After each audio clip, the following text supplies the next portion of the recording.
The machine hip thrust is an excellent exercise for the glutes, hips, and core muscles. I'm using the Glute Trainer machine from Matrix.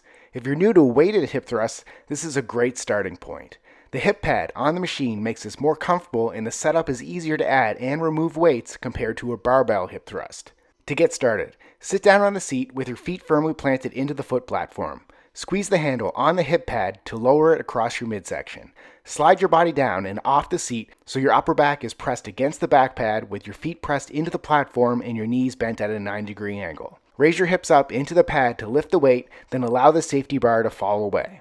With your core strong, lower your hips towards the floor, then press your feet through the platform to thrust your hips up to create a straight line from your knees to your shoulders with your neck in neutral position. Pause at the top to feel a strong contraction in your glutes. Under control, slowly lower your hips back towards the floor and repeat. Once you complete all the reps, grab the safety bar, place it back to the starting position, re-rack the weight, then press the hip pad handle and lift it up. Subscribe to get a new exercise video every day.